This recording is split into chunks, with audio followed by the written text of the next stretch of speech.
what's up guys, Scarce here, and welcome to the next Minecraft guide episode. By the end of this episode, we're gonna have a nice ender pearl farm inside of this world. And it's gonna be so easy too. To kick the episode off properly, if everything is how it was yesterday, right down below this video, there should be a button that looks a little bit like a thumbs up. Do me a quick favor and tap that button. By leaving a like on these little guide episodes I make for you here, it'll let me know that you're still enjoying the series. It'll let YouTube know that, hey, it's not that bad. Maybe send it to somebody else too. Now the toad switches up dramatically very quickly here. I sure hope I'm not about to regret what I'm gonna do here, but Silk Touch, respectfully, trash. I don't like you at all. I think I could roll the enchantments over and maybe get a little bit luckier from the start here. Now speaking of lucky from the start, that's what I'm hoping for. I'm looking for a very specific enchantment, and every single time I do that, the perspiration from my forehead, it starts dripping all over the keyboard. It's not good at all. I need looting 3. Ideally, my friends, I would like looting 3. However, I'm a man of compromise. Looting 2. I mean, technically, I'll take it. Looting 2. Out of the looting enchantments, it is like the second best sibling. It's achieving, but it's not like fully achieving, like his big brother. Oh, looting 2. Not to brag or anything like that, but considering the fact that I'm in an excess of diamonds currently, I think what I'm gonna do is I'll make an extra sword. I'll swing over to the table. I'll throw this in here. I'll throw that in there. Then I'll back out of the setup and, okay, look, I doubt that this is gonna work. Lowering the amount of bookshelves around the enchantment table will probably make the enchantment worse, but you never know. Okay, looting 2 still. Very, very interesting. We'll go ahead and take that back. Throw the sword in here. Put the lapis there. Take it. And... I mean, it's not bad. I'll take it. Wow, and so just like that, a smite looting sword. I know one day for sure we're going to build that up to smite 5 and make that sword be really, really good. Alternatively, looting 3? Yeah, I kind of thought so. I can't believe that. On the second enchantment that I try to roll right there, we get second best. And I mean, today, for what we're going to do, second best is really not bad. Now, all I'd like to do is maybe get back up to level 30 real quick. Hey, yo, actually, this enchantment right here, that was absolutely trash. Let's re-roll it really quick. We'll check the sword again. Bane of Arthropods, very nice. And this one, efficiency 4. Whew, that looks a little bit better.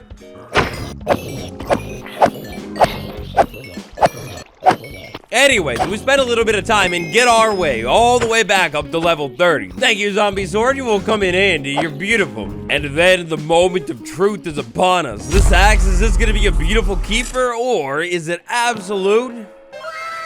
Oh, baby, it's a keeper. Oh, that's a keeper for sure. You coming with me? We check for looting, maybe, just maybe, yeah, okay, fine, figured. Looting 2 is gonna be gorgeous for what we need to do. Now let's get back up to the surface and move on. In our slow march inside of this world towards the Ender Dragon and also day 100, this is currently day number 95. It kind of like, well, it didn't really just begin. It's like halfway over. Bonzo, sweet Bonzo, what do you say we ask him a question, eh? Today is time for a little game. Out of all of the combat weapons in the game, sword, axe, crossbow, you name them all. What is the single best one? Like, do you like the sword the best, the trident? Or is it perhaps today's comment of the day? Jack Harbaugh. How did I miss that? You guys are genius. And so, friends, for today's farm build, it's actually gonna be really different. This is gonna be like basically the only farm in our entire world where we don't really need to bring anything. I mean, because we're gonna be in the Nether and it's a little bit dangerous, like just in case we'll bring a couple stacks of extra blocks. The spyglass for, you know, spying things in the distance is beautiful. Bonzo, oh, you wanna come so bad. I'm sorry. Soon, we'll be back at the overworld really, really soon here. And you'll be the star of the show, I promise. We'll grab our extra Nether supplies like this rod and the helmet, but other than that, we're like good to go. Flashback, rewind. In the last episode, we spent a lot of time exploring the Nether. We talked about the best way to explore the Nether and how to find specific biomes. In that episode, eventually, after like what felt like a million years, we found the most specifically Pacific biome that I needed. The warped biome. The warped biome. The warped biome is going to be our ticket to success, the dream that we need for today's episode. Step 1 for today's build is going to be reunite with our ancient Strider friend who should be sitting... You're down there. Oh, my. You're down there. But there's also some bad things up here. Some bad things up here that are going to stay far away from me. Don't do that. No. Oh, my. Petunia Strider. What have you been doing while I've been away? Seems you've made a new friend, and your friend is simply not going to be my friend. No. I really hate to do this, and I hope you heard nothing, but stop it with the friends. Alright, so farm schmarm. fans of the finer things, the more technical things in life, I got great news for you. Because today, this episode is actually super technical. We got a lot to talk about. Oh boy. You know the rules. This is the Minecraft guide. Every single time we get a brand new gem in our world, we gotta break it down and talk about what it does specifically. In our world, we got our sword with Smite 4 on it. It's pretty wonderful. In this one, I got Smite 5 on the sword. If I can land a critical hit on the skeleton, an undead mob, oh, it's one shot gone. There's actually a big debate within the Minecraft sword community as to which enchantment is better, sharpness or Smite. But Smite, it raises the damage your sword is gonna deal against any undead mob in the entire game. It's actually pretty beautiful. And a mechanic that we kind of already talked about a little bit, every single Minecraft mob has its drops. If I were to viciously and cruelly take out one of these poor unsuspecting Endermen without any looting at all, I might get anywhere from 1 to 0 Ender Pearls. Not too hot. To make a relatively advanced mechanic way shorter, if you put looting on your sword, typically, you can expect to see more drops. This effect is going to translate to basically every single mob you take out in the game. Without looting, I took a cow out and I got 2 raw beef, that's it. With looting, I took a cow out, I got 4 raw beef and 2 leather. That's way more. If I had looting 3 on my sword and I took out a single Enderman, instead of 0 to 1 Ender Pearl, I could get up to 4 Ender Pearls from one single Enderman. That is absolutely beautiful. That is absolutely beautiful, and hey, Strider buddy, listen, you're not gonna walk off. You cannot abandon me out here. If you move away from me, then I am trapped here forever. I hope you understand the ethics of that move. That is terrible. Go in a hole, Petunia, and don't make any hoglin friend. No hoglins here at all. Now, Enderman. Enderman is a very tall mob. Here's one right there. If we look the Enderman in the eye, as you probably know, the Enderman will start screaming and not like you. If you look at his feet, it doesn't matter at all.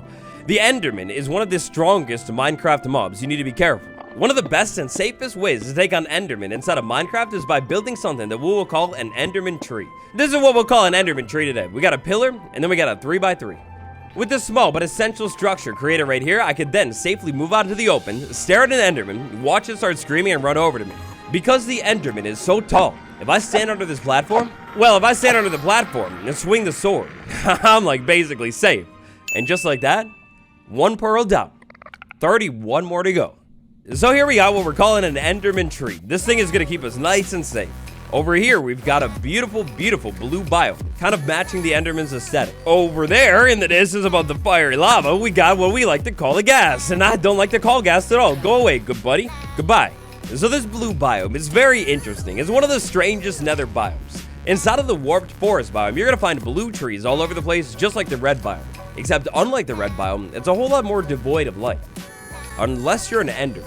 So here's what I'm thinking, lads. We need to get up high. I was thinking maybe to get up high, we could use these trees to our advantage. Maybe we build like a small bridge, help you out. There you go, the ladies first. Then we could go ahead and go over this way and maybe make like a staircase or something. Of course, we're going to want to be able to preserve and maintain some kind of way to get back down to our Strider friends so we can leave this place.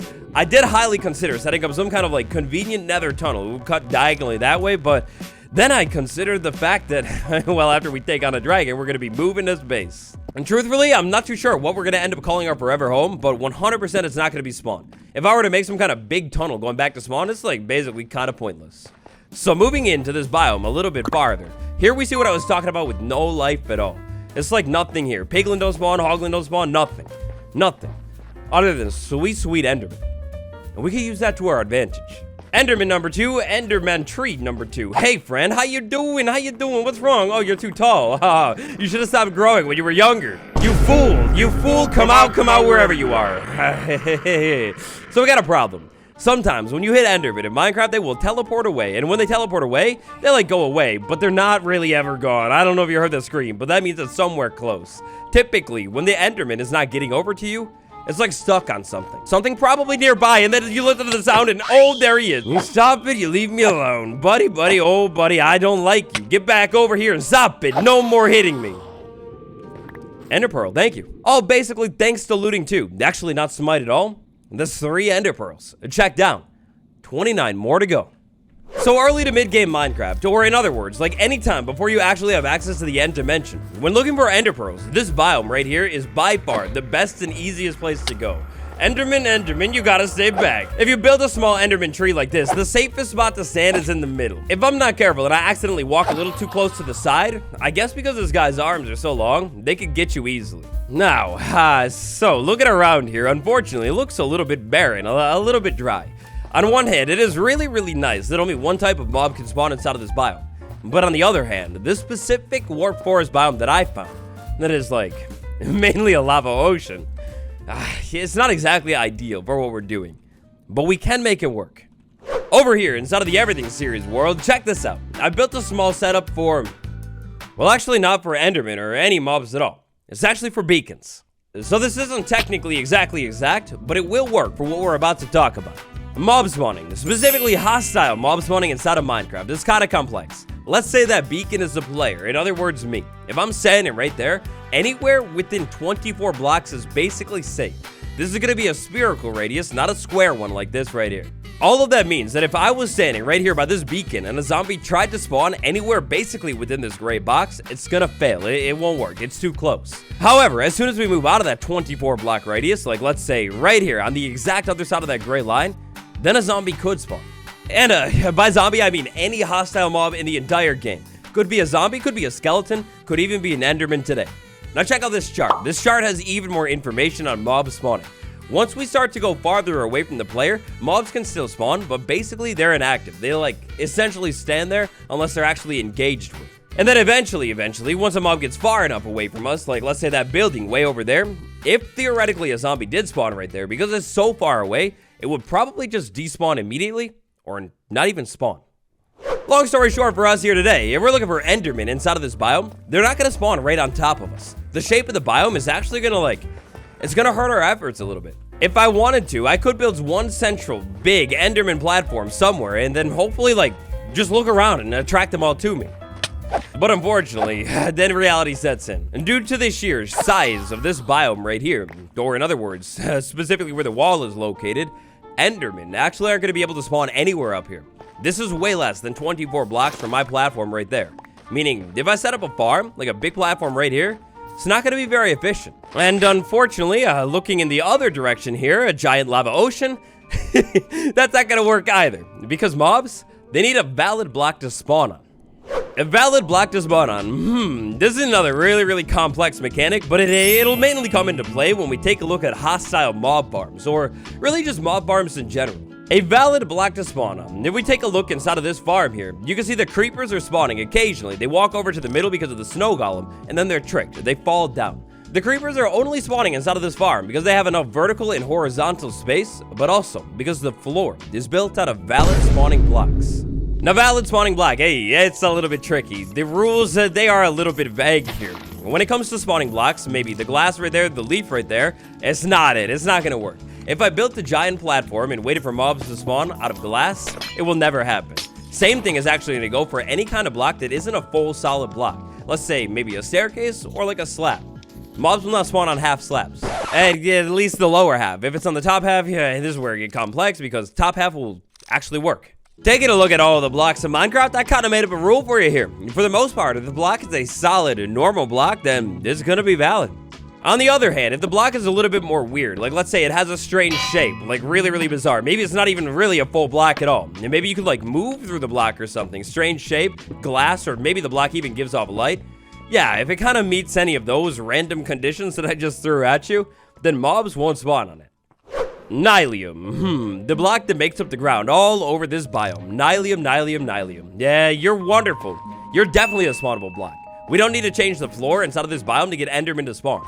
Basically, all we need to do is make sure we're not too close to the biome and make sure the biome isn't too light. You see, if we make it really bright inside of this biome, then Enderman spawning might actually get caught out. And same with other hostile mobs. It's something we talked a little bit about it in the caving episodes and the zombie spawner episode, but if it's too bright, sometimes a mob will just fail to spawn, even if every other condition, like a solid block, is met. Ender pearls. Woohoo! 8. Light block space, or LBS for short. Light block space is basically what you need to make a mob spawn inside of Minecraft. Now light block space. Inside of this biome, currently as it stands, we got a little bit of space, we got no light, and we got a block. It's great. but it's also very crowded. Hey, side note, I'm so sorry. I feel like it's like packed with information after information, stat after stat, but I mean, you tell me a better way to make the episode. I don't know. And what is basically like the final piece of heavy technical chunk of information today, this is a warp forest biome. Inside of the warp forest biome, essentially, only Enderman will spawn as long as all conditions are met. So maybe, to help us meet all conditions, we could free up a little bit more space and make it a little bit more safe. Hose. Where my hose at? Inside of the crafting table here, we're gonna need to make ourselves a nice little hoe. This hoe is gonna do all the work for us. It's gonna absolutely eat through all these blocks. With all of the mob spawning mechanics laid out in front of us, here's the big plan, the grand scheme. We're gonna move as high as we can up inside of this biome and start tearing it down from the top all the way down to the ground. We gotta remove the blocks, the logs, and definitely the light. Finally, it is now time to mine, and a little bit more mine. If I can make an area that is way more wide open, then, well, because it's open, I can see any Enderman that spawn and look at him, like close to immediately. Yeah.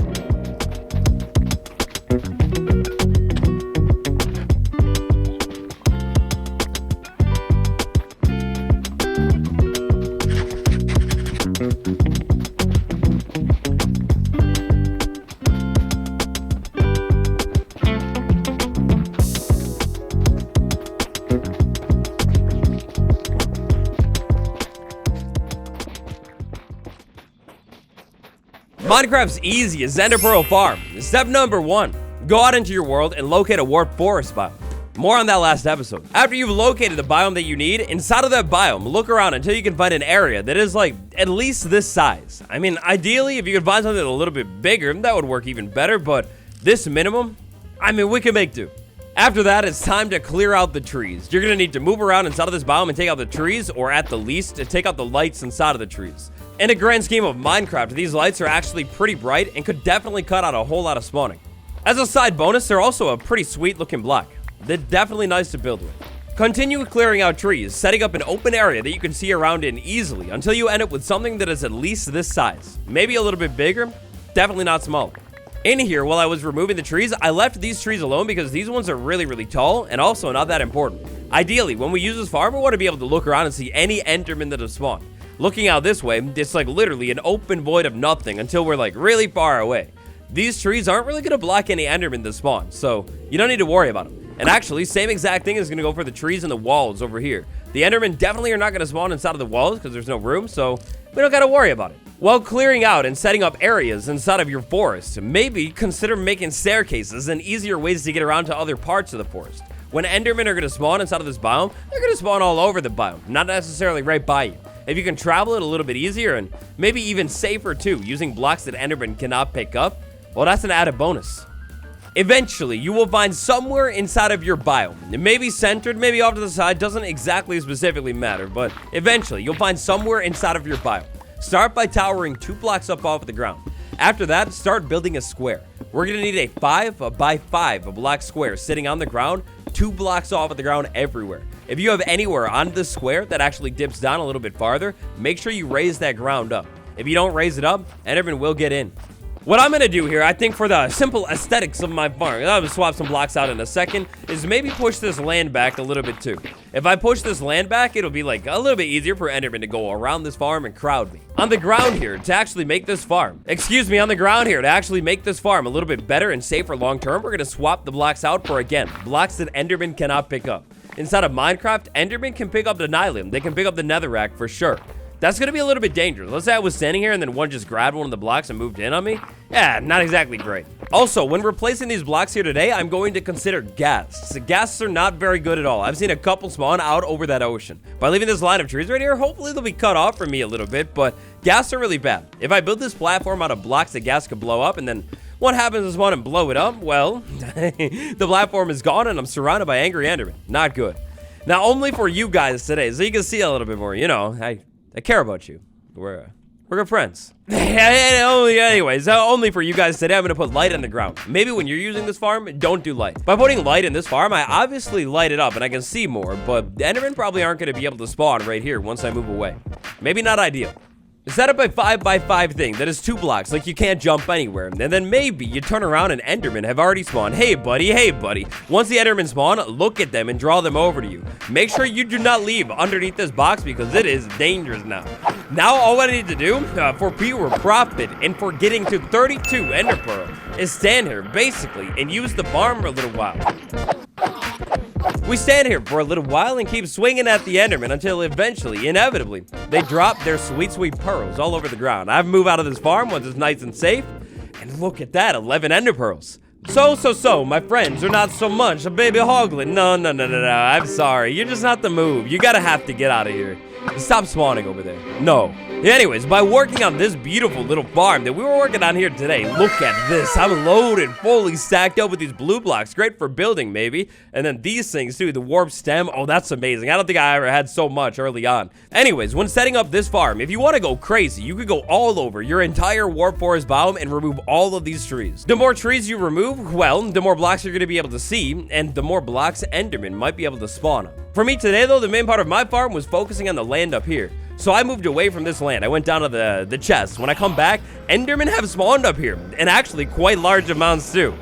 And I am gonna need to be careful. Until you're good and geared up with armor, maybe don't get like too many Endermen angry at you all at once. Enderman, what's wrong? Oh, you're so tall. You're way too tall, in fact. You can't ever get to me. Oh, I feel so bad for you. Please. Let me take the pearls as a consolation prize. And you, buddy, come on over here. I gotta show you something. Enderman, sweet and wonderful Enderman. Now that we have this area cleared out, I can run around and look around and see if any Endermen have spawned. However, I do have a small problem, and that problem is gonna be the lights up here. Like I said earlier on, these lights are really bright. If you're going to do like the lowest effort version of this little farm setup right here, that is already insanely easy. Like, come on, just take the trees out. If you're gonna do the lowest effort version of this farm, like at minimum, at the least, just take out the lights. It'll make it darker. And ideally here, if you make it a little bit darker, more Endermen might be able to spawn. If you have a large cluster of these vines like this, it might be smart to take them out. If an Enderman ends up chasing you and you get caught in these vines, like trying to jump and run away, it'll slow you down. And so for our farm, that's like the most basic, straightforward part. As I start to move around over here, like I get farther from that spot, the spawning space is opened up over there. As I move over here, I find even more Endermen that have coincidentally spawned over here and are all coincidentally really mad at me for some reason. I have no clue. Try and keep track when using this farm how many Endermen you get mad at you at once. If they're mad at you, you're gonna hear them from like a long ways away. By keeping track of your numbers when you draw them over to the farm, even once it does eventually go quiet, you'll know if it's actually safe or not. And so Enderman, I'm actually shocked right now, but this farm is producing and producing. I mean, it's gotta be because we're relatively isolated over here. Like, not too much going on land-wise over there, but like, they're just spawning like crazy over here. I did not expect this. This is a beautiful surprise.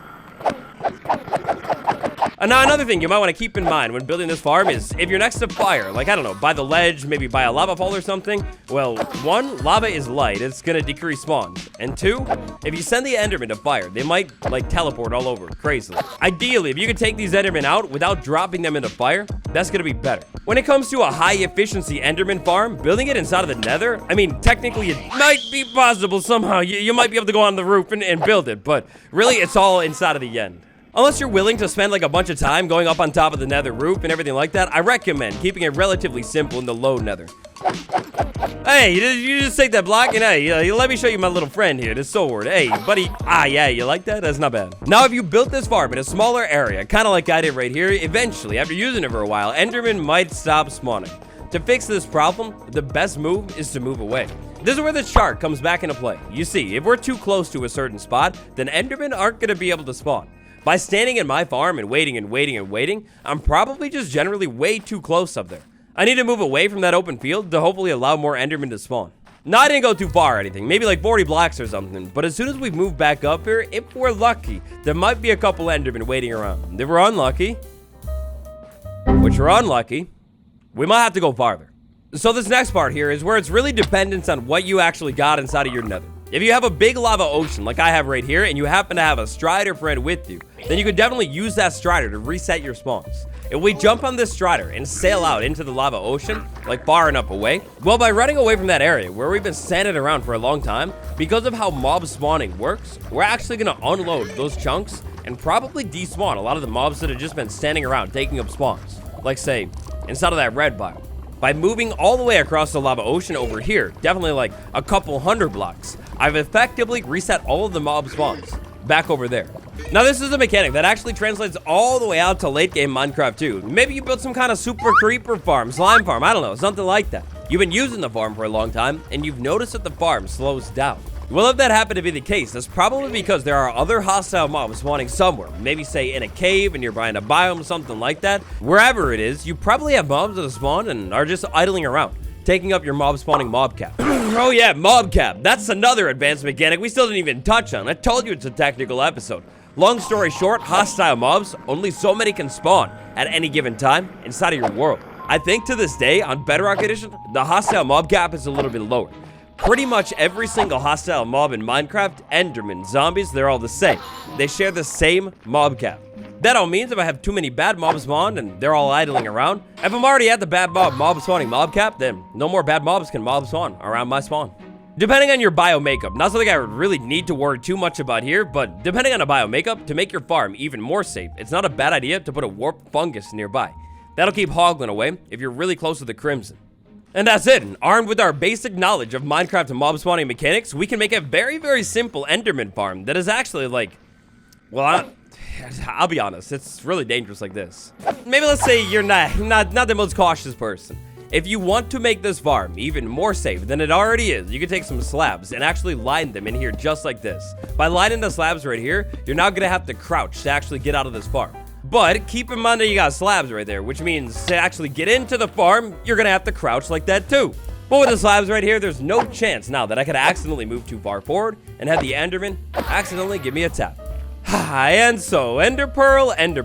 All I need is like 5 more Ender Pearls. With this big old flat old open space setup up here, I can see pretty far, but always, if I wanted to, I could come back in and, you know, like start tearing out more trees, expand the view line a little bit longer too.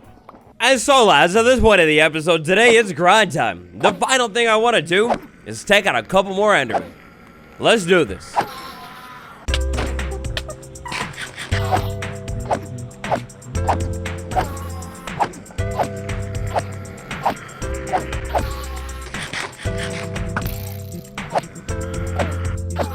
I, have never been so happy to see 2 Ender Pearls at least laying on the ground before. Just like that, 33 Ender Pearls in this inventory.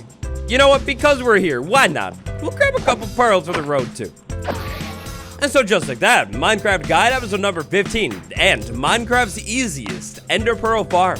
If you enjoyed this episode of the Minecraft Guide, do me a quick favor and delete that like button if you haven't yet, and then subscribe for more episodes. For early access to these episodes every single time, check out my Patreon. There's a link to it down below. Speaking of down below, Berry merch, it's down there too. Thank you all so much for watching. And next time I see you, I'll be back over at Home Sweet Home with a nice special, a surprise actually. I'll see you then. Hey, by the way, completely forgot to say, but the diver's helmet, breathes a lot, always perfect. That's the name of it. I renamed it.